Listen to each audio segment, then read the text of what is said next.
After praising Allah subhanahu wa ta'ala and sending immense greetings and salutations upon the final Prophet Muhammad sallallahu alayhi wa alihi wa sallam, we find that living in a day and age whereby actions are done for the sake or for the benefit of the people, and thus inside Islam that we find that a minor change in one's intention can make a person's actions become null and void. As Allah subhanahu wa ta'ala mentioned, وَقَدِمْنَا إِلَى مَا عَمِلُوا مِنْ عَمَلٍ فَجَعَلْنَاهُ هَبَاءً مَنْثُورًا. We bring forth the actions that they do on that day, we turn them away, or they're thrown away on a wind like on a windy day, as scattered ashes, as dust particles having no value at all.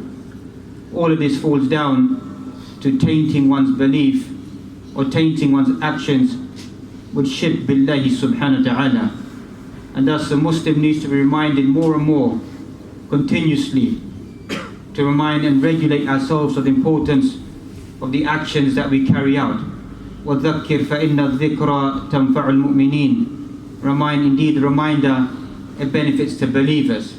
And thus we find that al-ikhlas, sincerity for Allah subhanahu wa ta'ala, staying away from the modern world of what we find of likes and dislikes, doing actions that people may praise and people may comment and looking at the comments.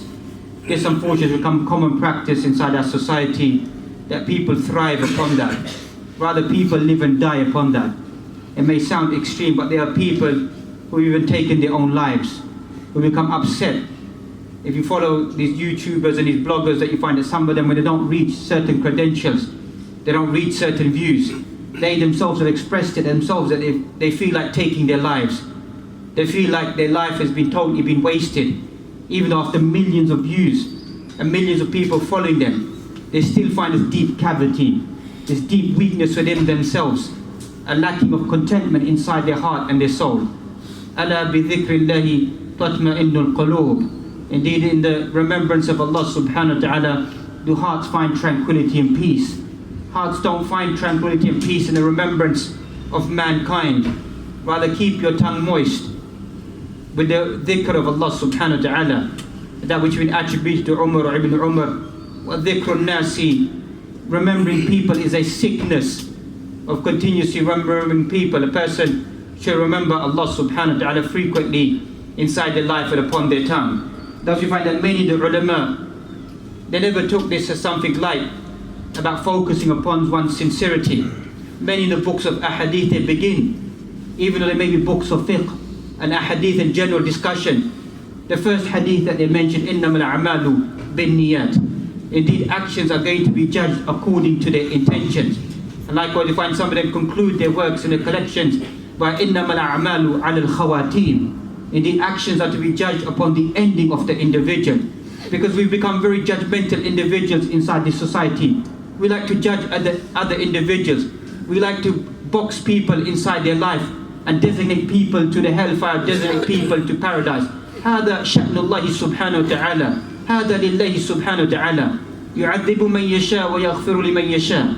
Allah subhanahu wa ta'ala forgives and pardons whomever He wants, and He punishes whomever He wants.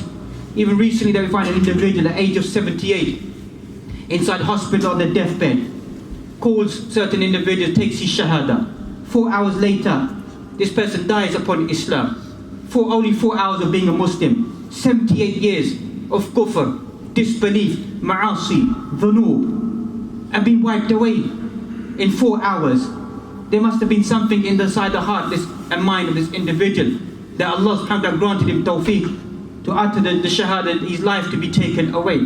Al-Khatimah, no one knows the ending of any individual, what the ending will be.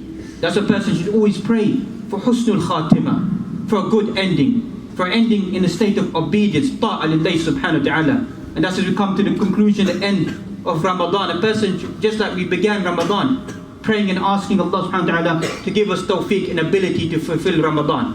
Now we ask Allah subhanahu wa ta'ala an yataqabbal minna, to accept it from us, siyamana, wa salatana, wa qiyamana, to accept our praying, our fasting and our good deeds.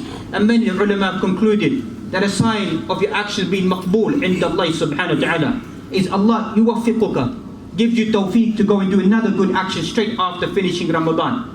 Sittatu siyam min Shawwal, to fast the 6 days of Shawwal, to fast other days during the year, to do other actions, ta'at, of Qiyamul Layl. This is a sign, as ulama mention of tazkiyah, a sign your actions have been accepted by Allah subhanahu wa ta'ala. As if some of us become individuals as soon as Ramadan is over, we're rejoicing to return back to our normal state. A person should be weeping. Kitab Allah wara'a zuhurihim ka'annahum la ya'lamun. Some of us, unfortunately, is Muslim ummah. Kitab Allah wara'a zuhurihim ka'annahum la ya'lamun. We throw the book of Allah subhanahu wa ta'ala behind our backs as if we don't know. As if we don't know what Ramadan was about. We don't know what we read, what we fasted, what we carried out inside our lives. And this is a great shame. That this is the intention of the individual. As we mentioned numerous occasions, that many of the youth, they need to be reminded, if you made a double intention inside your life, only to be good inside the month of Ramadan, only to stay away from muharramat inside the month of Ramadan, and straight after Ramadan return back to your normal life. You made this double intention inside your heart. We're not speaking about an average individual. All of us are going to commit sins, make mistakes after Ramadan. That's normal. But we're talking about a specific intention, that only in this month I will stay away from these haram things. But as soon as Ramadan is over, I will go back to my normal life of doing haram. For siyamuhu batil. For God mentioned a person who made that double intention inside their life. Your 29, 30 days of fasting have been invalidated. You've wasted your life just with that simple procedure inside your heart and your mind. That you thought, I'm going to go back to my normal life. Thus it becomes incumbent even upon us, the average individual, to study kutubul of ikhlas, books of sincerity, babul ikhlas, read chapters about sincerity, about its importance, that every single day, every single action, every single moment that we find, we need to rectify our intention. What is the intent of us doing these actions inside our life? That's today's hadith that we find amongst the first individuals who will be judged on the day of judgment. It's not going to be a non-Muslim. It's not going to be a bad individual. أول الناس يقضى يوم القيامة عليه. The first people that are going to be brought to judgment on the day of judgment are going to be three types of individuals. رجل استشهد فأوتي به فعرفه نعمه فعرفها. A person who died, who became shaheed in the way of Allah subhanahu wa ta'ala. And Allah is going to make mention of the blessings He bestowed upon this individual. فعرفها. He will begin to acknowledge these blessings which have been placed upon him. قال فما عملت فيها. What did you do with these blessings that I gave to you? This individual said, قال قاتلت فيك حتى استشهدت. I fought in your path until I became shaheed. قال كذبت ولكن قاتلت لأن يقال جريء. It was rather you fought so people may say you are a brave warrior. You're a brave individual. وقد قيل. And that's what was said about you. Because in the depths of your heart, in the depths of your mind, you wanted people to praise you that I'm a brave individual. I'm a ferocious warrior. I'm a fighter for the sake of Allah subhanahu wa ta'ala. That was deep down penetrated inside your heart. You wanted to hear those words. وَقَدْ قِيلَ. That's what was said about you. فَصُحِبَ ثُمَّ أُمِرَ بِهِ فَصُحِبَ عَلَى وَجْهِ حَتَّى أُلْقِيَ فِي النَّارِ. Then if this person will be commanded, فَصُحِبَ عَلَى وَجْهِهِ. He will be dragged upon his face. Ulama of hadith mention, why inside certain hadith does it mention about dragging a person on their face? Because the most prized part of the human body is the face. That's when the state of sujood, the person places their face on the ground, debasing himself in front of Allah subhanahu wa ta'ala. So on the day of judgment, Allah will degrade individuals, place them on their faces, the prized element of their body, drag them on their faces, and throw this individual inside the hellfire. The second type of individual, وَرَجُلٌ تَعَلَّمَ الْعِلْمَ وَعَلَّمَهُ وَقَرَأَ الْقُرْآنَ. A person who studied knowledge, a person who gained knowledge, a person who studied the Qur'an, a person who learned the Qur'an, فَأُوتِيَ بِهِ فَعَرَّفَهُ نِعْمَهُ فَعَرَفَهَا. He's going to be mentioned, these are the blessings that I gave to you. And he's going to acknowledge these blessings. قَالَ فَمَا عَمِلْتَ فِيهَا. What did you do with these blessings that were bestowed upon you? قَالَ تَعَلَّمْتُ الْعِلْمَ وَعَلَّمْتُهُ وَقَرَأْتُ فِيكَ الْقُرْآنَ. I learned knowledge and I taught it to other people. I learned the Qur'an, I taught it to other people, and I recited the Qur'an. قَالَ كَذَبْتَ. You lied. وَلَكِنَّكَ تَعَلَّمْتَ الْعِلْمَ لِيُقَالَ عَالِمٌ وَتَعَلَّمْتَ الْقُرْآنَ لِيُقَالَ قَارِئٌ. You studied knowledge that people may say you're a scholar. You're a well-versed individual. You read the Qur'an that people may say أنت حافظ أنت قارئ القرآن. You're a reciter of the Qur'an. You're a wonderful individual. a beautiful voice, beautiful reciter, وَقَدْ قِيلَ. That's what was said about you. Because you wanted to hear that. فَصُحِبَ عَلَى وَجْهِ فَأُلْقِيَ فِي النَّارِ كَذَلِكَ. This person will also be dragged on their face and thrown inside the hellfire as well. وَالصِّنْفُ الثَّالِث. The third type of individual. وَرَجُلٌ وَسَّعَ اللَّهُ عَلَيْهِ وَأَعْطَاهُ مِنْ أَصْنَافِ الْمَالِ كُلِّهِ. A third type of individual, Allah bestowed upon him all types of wealth, all types of property, treasures, gold, silver, dollars, pounds, exchange, wealth, property, everything given to this individual. What did you do with this that was given to you? He would say, I spent it in your path. I spent it, I delivered it in your path. قَالَ كَذَبْتَ. You lied. You done it that you may be called anta, and you called anta jawad. You're generous, you're a kind individual. وَقَدْ قِيلَ. That was said about you. فَصُحِبَ عَلَى وَجْهِهِ فَأُلْقِيَ فِي النَّارِ كَذَلِكَ. And this person will also be dragged on their face and thrown into the hellfire. Al-Hadith ma rawahu Imam Muslim fi Sahihi. And there's other wordings, this hadith in numerous other books as well that we find. This shows the grave danger. The three type of individuals that ulama mentioned, every single Muslim on the face of this earth aspires to be like one of those three. Every single Muslim aspires to be like one of the three, or two of the three, or all of the three. Every Muslim has that aspiration inside their life. But yet we find the danger that a slight change inside the heart and the mind of the individual, how Allah subhanahu wa ta'ala will punish such individuals. Actions for others' sake, for the praise of other individuals, is a toxic habit. It's a sickness. It's a corruption that some of us we don't focus upon inside our lives. That life becomes doing actions for the sake and for the benefit of the people, doing good deeds to impress other individuals that we find. That we find that this concept of riya, of showing off, is something easy to commit. Something which the Prophet prophesied, that this is something that I fear upon you. That is going to become common practice upon this Muslim ummah that we find. The thing I fear for you most is minor shirk, shirk al-asghar, riya, in the hadith of Muslim Imam Ahmad that we find. What I fear for you most, just like many of us rightfully talk about, a shirk al-akbar, the major shirk, which obviously exists on the face of this earth. But some of us Muslims who focus upon major shirk, we don't focus upon minor shirk. And some of the ulama have gone to the view, and this is a minute view, but just to awaken us, there's no difference between major shirk and minor shirk. Some of the minor view is going to that view to scare us, to awaken us. إِنَّ اللَّهَ لَا يَغْفِرُ أَن يُشْرَكَ بِهِ وَيَغْفِرُ مَا دُونَ ذَلِكَ لِمَن يَشَاءُ. Inside Surah An-Nisa, Allah subhanahu wa ta'ala mentions this twice over. Exactly identical ayat, only the ending is slightly different. Here some of these ulama mention, a minute group of them. إِنَّ اللَّهَ لَا يَغْفِرُ أَن يُشْرَكَ بِهِ. Any type of shirk, any note min shirk, وَلَوْ كَانَ أَكْبَرًا أَوْ أَصْغَرًا. Any type of shirk a person commits it, Allah will wipe away the action of that individual. That's not the most strongest view. The strongest view is only speaking about major shirk. But this is just to show us to fear, create fear inside our mind. That if some folk have mentioned that even this small action, which may claim to be small, will destroy your actions, will make your actions become null and void in front of Allah subhanahu wa ta'ala. A person should be fearful regarding this. Abu Sa'id narrates a strange hadith inside the Sunnah of Ibn Majah. Because once again, some of us we fear about so many different things. We think about as-sa'a, the ending of times. Rightfully a person should be worried about that. Ata amrullahi fala tasta'jiluhu.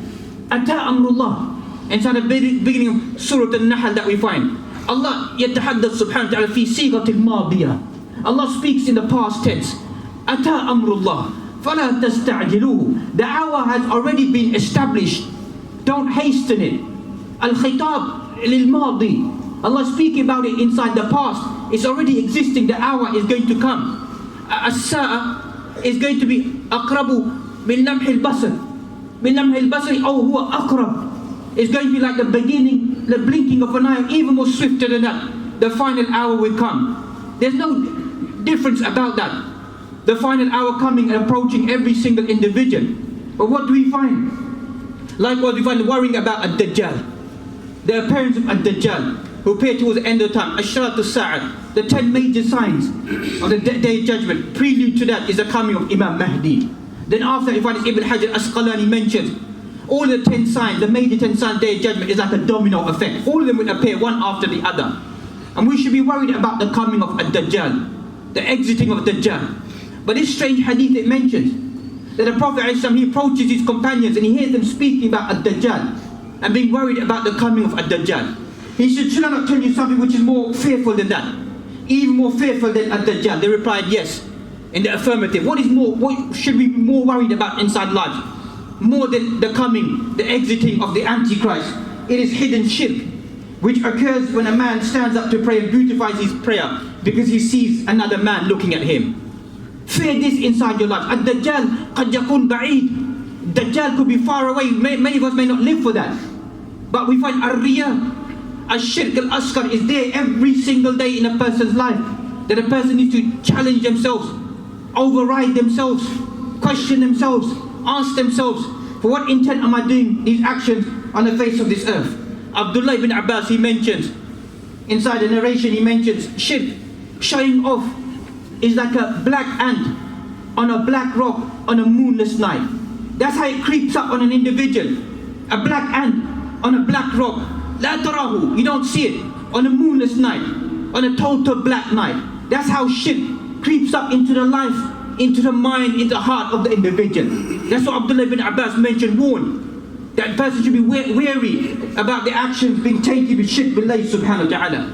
If we stick with the parable of the rock, you find that the Quran, amthal fil Quran, hawali 80, about 80 parables inside the Quran that Allah subhanahu wa ta'ala has mentioned. Shaykh Ibn Qayyim al-Jawziyah, lahu kitab, mustaqil, a specific book speaking about amthal fil Quran.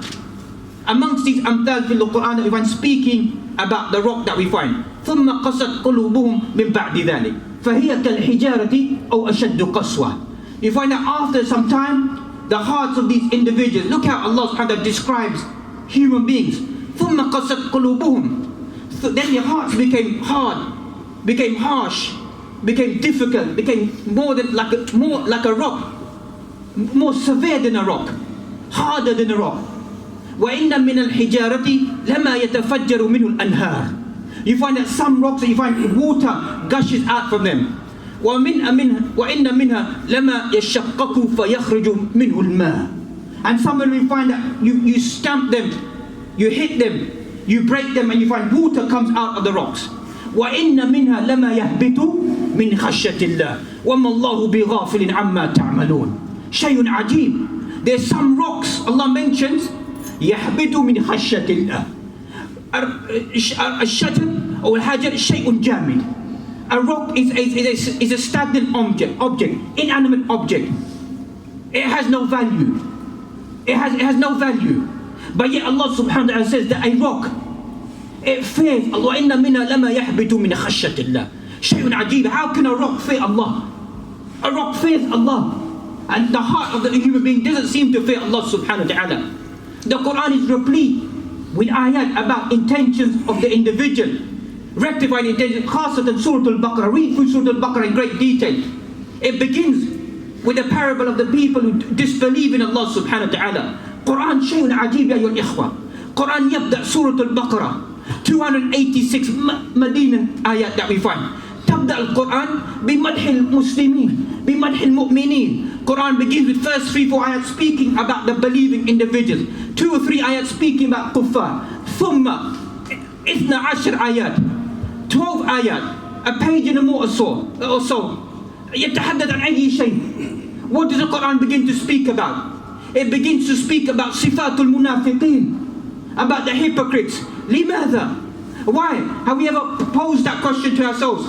Why does the Quran begin by speaking about al-munafiqun, about their sifat, about these individuals who thrust their fingers inside their ears to turn away from the guidance?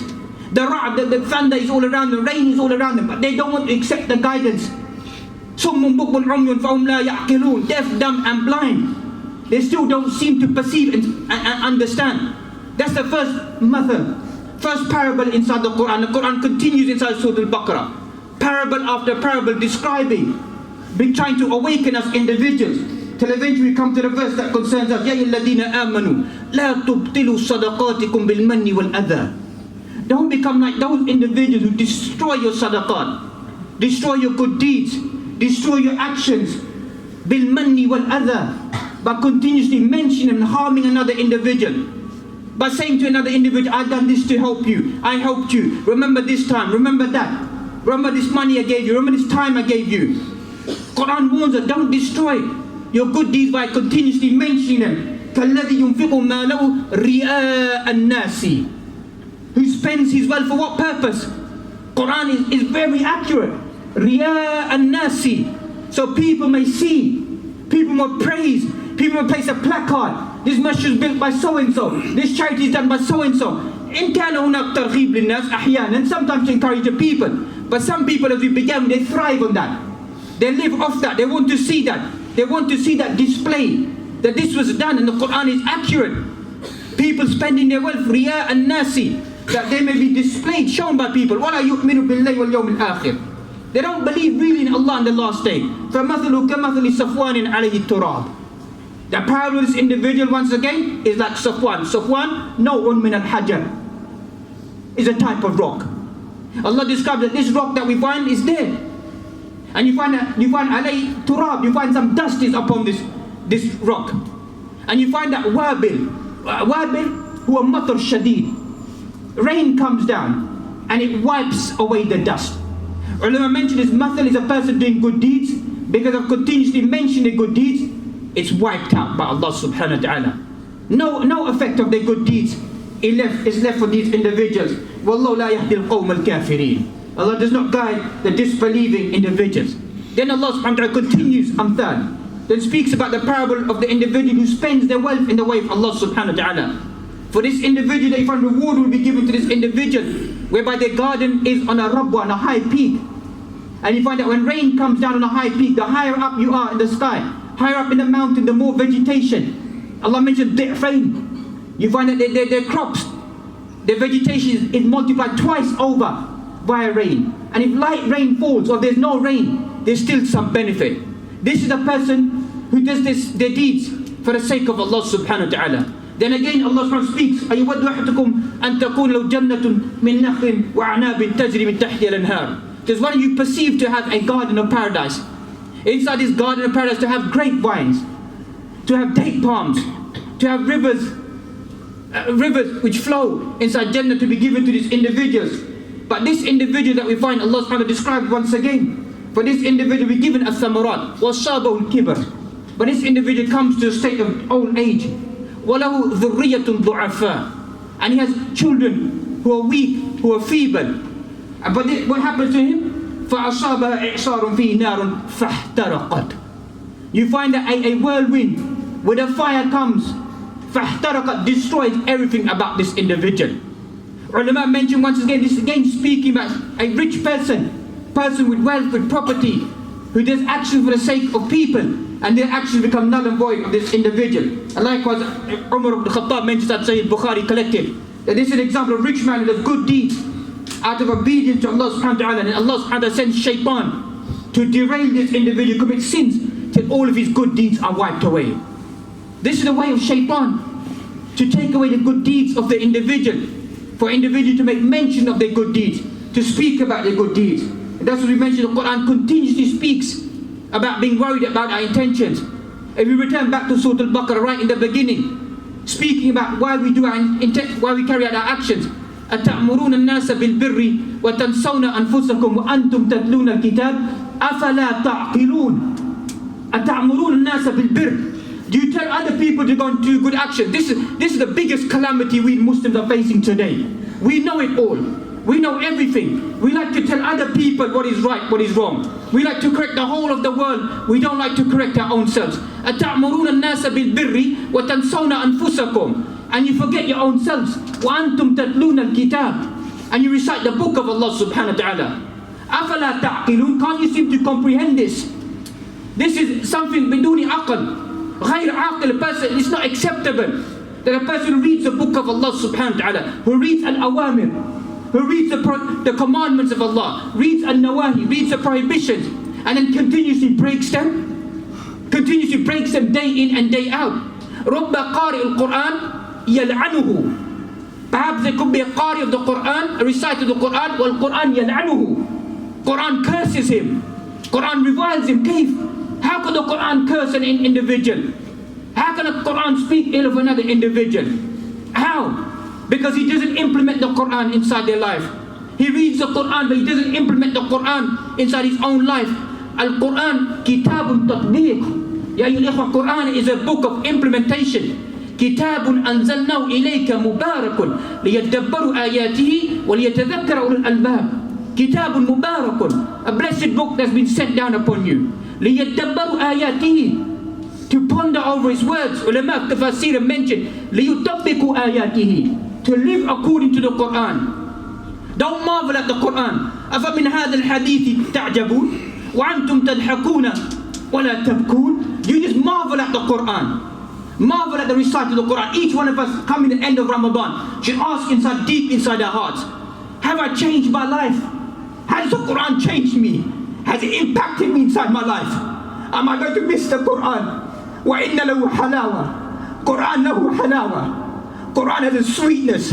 Quran rips the heart of the human being. Nothing breaks the heart of a human being. إِلَّا كَلَامُ اللَّهِ سُبْحَانَهُ وَتَعَالَى. Nothing will rip it asunder. Nothing will bring it down to a state of weakness and submission except for the penetration of the words of Allah subhanahu wa ta'ala. لو أنزلنا هذا القرآن على جبل لرأيته خاشعا متصدعا من خشية الله وتلك الأمثال نضربها للناس لعلهم يتفكرون.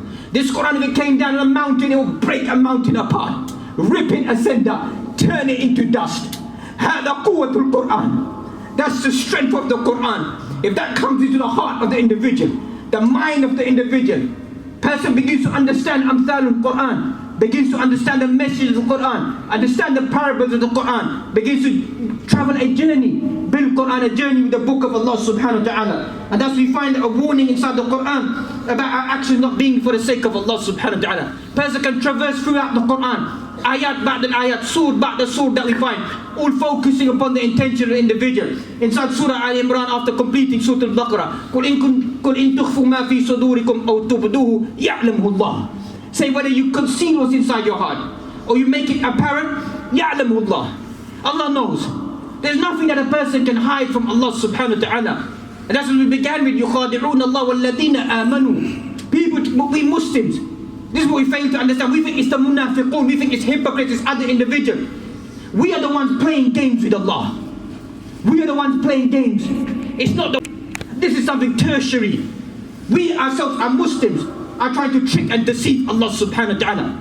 That's what we do inside our lives, day in and day out. Then we speak about Nasrullah. Then we speak about the victory of Allah. Then we speak about the help of Allah. Ya ayyuhalladhina amanu in tansurullah yansurkum wa yuthabbit aqdamakum. Or you believe if you give aid, victory to the deen of Allah. Ulama have described, what does it mean give victory to the deen of Allah subhanahu wa ta'ala? And yuthabbitu ala shari'ati Allah subhanahu wa ta'ala. To hold fast to the teachings of the Quran and the Sunnah, to live according to them, then Allah will give you victory upon this earth. وَمَنْ يُرِدْ ثَوَابَ الدُّنْيَا نُؤْتِهِ مِنْهَا. Continuing inside Surah Ali Imran, whoever wants reward is dunya, نُؤْتِهِ مِنْهَا, we give it to that individual. وَمَنْ يُرِدْ ثَوَابَ الْآخِرَةِ نُؤْتِهِ مِنْهَا. Whoever wants reward of al-akhirah, we give it to that individual as well. وَسَيَجِي الشَّاكِرِينَ. And Allah gives reward to the grateful individuals who shall shukr to Allah subhanahu wa ta'ala. مِنْكُمْ مَنْ يُرِيدُ الدُّنْيَا وَمِنْكُمْ مَنْ يُرِيدُ الْآخِرَةِ. Again inside Surah Ali Imran, مِنْكُمْ مَنْ يُرِيدُ الدُّنْيَا. Amongst you, those individuals who want this dunya.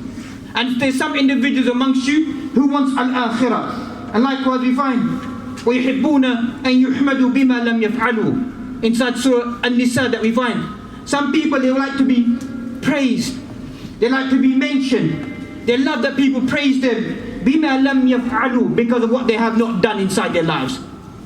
That's what this world is excessive praise. People speaking well, people saying good things, people praising. Person hasn't done anything inside their life. Extortionate words, extortionate praises that we find. Likewise we find, so that was inside Surah Al-Imran that we find. And likewise we find إِنَّهُمْ يَعْلَمُونَ كَمَا تَعْلَمُونَ وَتَرْجُونَ مِنَ اللَّهِ مَا لَا يَرْجُونَ. Inside Surah An-Nisa that we find. And this brings to light the understanding of these three individuals.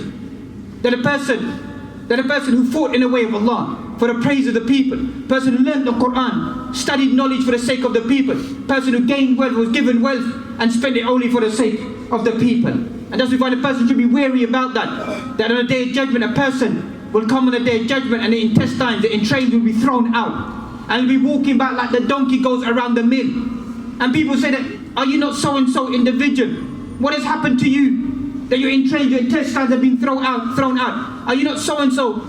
كنت تأمرنا وتنهانا. Were you not so-and-so used to order us the good and forbid us the evil? He said, yes, I am. كنت آمركم ولا آتيه. I used to order you to stay away from certain things, but I used to come and do it myself. I used to tell you to stay away from certain things, but I used to carry them out myself. This is how Allah subhanahu wa ta'ala exposed this individual day of judgment. That the entrails are thrown out and they walk around in this manner, exposed. That's why a person needs to become wary inside their life about their actions, about their statements.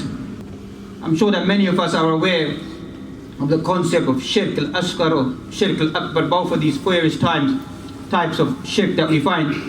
But as we began with وَذَكِّرْ فَإِنَّ الذِّكْرَ تَنْفَعُ الْمُؤْمِنِينَ, remind that it benefits the believing individuals.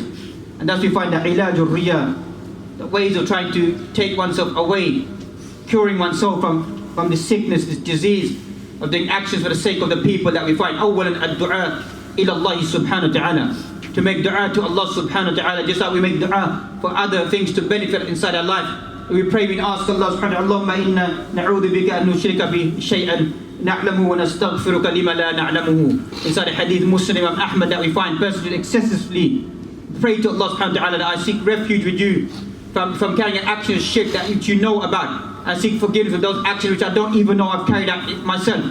Persons should excel in praying and asking Allah subhanahu wa ta'ala to protect a person from various forms of shirk that we find. Likewise we find to do those similar actions in secrecy. That person reads the Quran, reads prayers, gives sadaqat. Then likewise at moments of secrecy, person should read Quran in solitude. Person should read some raka'at in solitude. Person should give charity in solitude. So that becomes a way of strengthening the individual. Even if a person does do these actions in the public domain, they've got something that they do seek in a state of secrecy as well. But if a person only becomes a public figure, doing the actions for the community, for the sake of the people, then you find in moments of secrecy there will be no good actions, whereby the actions only become for the sake of the people. That's the Quran even speaks about as-salah. They perform as-salah. يُرَاءُونَ النَّاسَ وَلَا يَذْكُرُونَ اللَّهَ إِلَّا قَلِيلًا. They offer as-salah. يُرَاءُونَ النَّاسِ. Allah subhanahu wa ta'ala is explicit, only to be seen by people. وَلَا يَذْكُرُونَ اللَّهَ إِلَّا قَلِيلًا. They only remember Allah subhanahu wa ta'ala a small amount while they're even standing inside prayer. Maybe some of us, alhamdulillah, we may live in a non-Muslim environment, so people come out their own heart, their own good feelings, their own iman. But in the Muslim world, some people just come out because it happens to be a community spiritual practice that people are doing it. Let us participate. Let that not be for us. We should be rejoicing. It's a great symbol of Islam, a great symbol, a great pride for us, that as these people abandon the churches, abandon their places of worship, look how many Muslims are thriving and coming to the house of Allah subhanahu wa ta'ala. These are good signs for Muslims, and we should be happy about this, that people are returning back to the deen of Allah subhanahu wa ta'ala. It's only our task to encourage them, to remind them, to fine-tune them, to better them and to learn from them, that we are one community, that we are all sincere, and we're all following the sunnah of the Prophet ﷺ. This is a sign of good success for this Muslim ummah that we find. Thirdly, we find that to fight off, that if a person is doing good actions, to fight off the intention within oneself. Person shouldn't abandon the action. Person is reading Quran. If people are looking at an individual, person shouldn't think, stop reading Quran, reading extra prayers, doing a good deed. This is also talbis, iblis, the trap of the devil, that a person leaves that good action now. Person should fight that off. Person began with a good intention. Fight the intention, continue the action with a good intention for the sake of Allah subhanahu wa ta'ala. Likewise, fourthly, that we find, avoid excessive gatherings of praise that we find, whereby it's become a common practice inside our society, whereby the bigger the gatherings, the bigger the individuals, the bigger the personalities that we find, that people want to be seen with certain individuals. On the day of judgment, a person will not be seen with individuals. Everybody will be seen with their own self.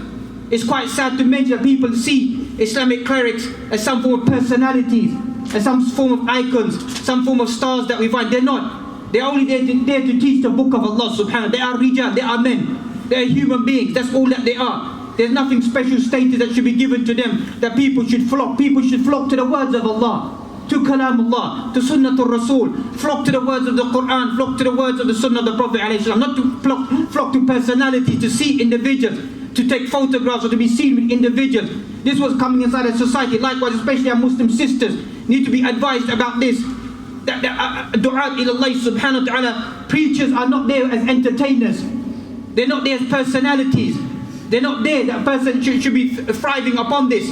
They're there to teach people, to rectify people, to encourage people. And we should instill this inside our family members as well. That is celebrity culture that we find as existing inside the Muslim community. This is a sign of weakness. It's a sign of weakness. It's not a sign of strength. We find that dawrul mar'a is al-hishma. The role of a woman is full of shyness, of modesty. It's not approaching strange men, strange individuals, to be seen with strange individuals. This is not the role of a woman. This is not what Islam expects of a woman. And we Muslims should be clear about this. Even in bab al-ilm that we find, teaching inside society that we find. Al-ikhtilat bayn al-rijali wal-nisa. Free mixing between men and women, all for a teacher of Islamic sciences. Even if some ulama, minor ulama made certain views that Muslim women should pray with Muslim men. فَأَيُّ دِينْ هَذَا? And they tried to justify that at the time of the Prophet they were pure individuals. Yes, they were pure individuals. Even they stood, or women stood beside them or beside them, even though it never happened. They are individuals that Allah subhanahu wa ta'ala has purified those individuals. That purity doesn't belong to the rest of this Muslim ummah. That doesn't belong to the rest of this Muslim ummah. Centuries later, corruption after corruption. That's why you find that the Sharia is absolute, is accurate. That women are confined into an environment whereby they can worship Allah subhanahu wa ta'ala in a state of solitude and concentration. Likewise the men as well. وَأَمَّا هَذِهِ الْفِقْرَةِ أَنَّ الْمَرْأَةَ تَكُونَ إِمَامًا. A woman can be an imam. أَيُّ دِينْ هَذَا? This is dismantling the deen of Allah subhanahu wa ta'ala. Dismantling it brick by brick. And they have the audacity to call themselves fuqaha, call themselves ulama. حتى الطفل الصغير يعرف. Even a small boy knows أن الإمامة, being the imam, is only for the imam للرجال. It's for men. But this is what happens inside our society. We mix up everything about our life, everything about our Islam, that we think we're doing good things. Our intentions are good. Intentions are mixed with breaking the sunnah of the Prophet ﷺ doesn't mean anything. You can gather 1 million people to open the iftar. 1 million people. It means nothing. Unfortunately, it may sound harsh, means nothing if you dismantle the sunnah of the Prophet ﷺ. It will only come when you take ikhlas, you take sunnah. You merge the two together. That's where success will come. It may benefit a few individuals. We're not here to benefit a few individuals. A Muslim is there to benefit the masses of the individuals. That's what a Muslim should do inside their life. And likewise, you find, avoid excessive words of praise. Person should stay away from praise. We find inside the hadith, a person excessively praising another individual is as if you found turab ala wajhihi. You found dust, mud inside their face. Person should walk away. That's what real ulama don't want to hear excessive titles and praises and slogans and this, that and the other. That's not what dawr al-ulama is. And that's not the dawr of al-awamun nas, average people as well. Just like we conceal our bad deeds. We don't want society to know about them. A Muslim should also conceal their good deeds as well. And likewise, in conclusion, that we want to focus upon our hearts. There's sicknesses inside our hearts. The Quran began with في قلوب مرض فزادهم الله مرضا. We don't want to focus upon these sicknesses. And in all honesty, all the corruption of the face of this earth, all stems from the corruption of the heart. It may sound something far away for some of us individuals, but study in great detail all the atrocities, whether the Muslims or non-Muslims, or specifically Muslims, are carrying out on the face of this earth. All of it goes down to sickness inside their hearts. Amma al-kibr, or al-ujab, greed, praise, arrogance, pride, their own self, al-nafs, al-jah, their own selves, leads them to do what? Look at Bilad al-Sham at the moment. Look at the state of this country, what they've done to Syria at the moment.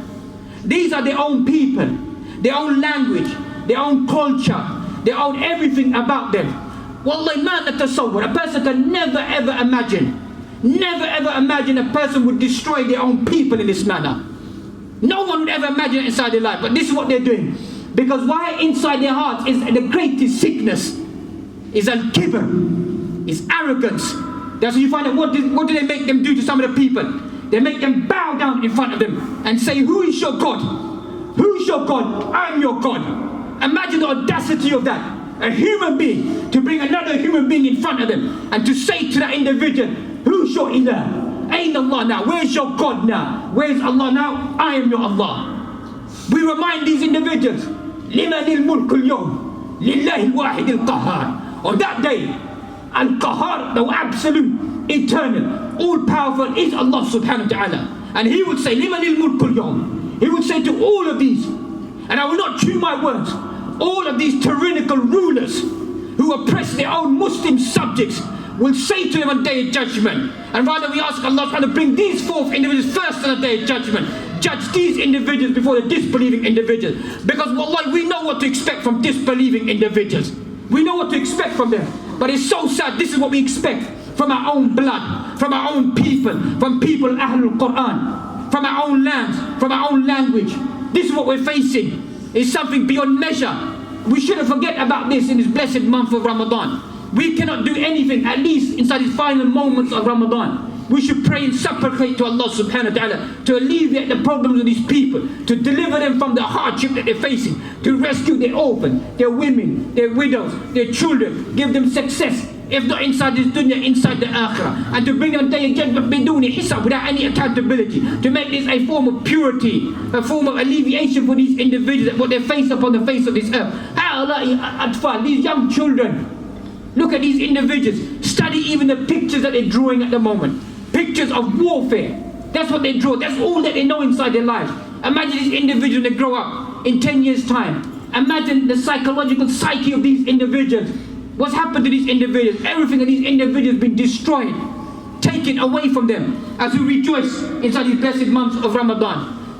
يَعْلَمُ خَائِنَةَ الْأَعْيُنِ وَمَا تُخْفِي الصُّدُورِ. Allah knows what the treachery of the eyes, and knows what the hearts, what they conceal. فَإِنَّهَا لَا تَعْمَى الْأَبْصَارُ وَلَكِنْ تَعْمَى الْقُلُوبُ الَّتِي فِي الصُّدُورِ. It's not the eyes which have become blinded, it's the hearts. When your heart becomes blinded, that's the end of the individual.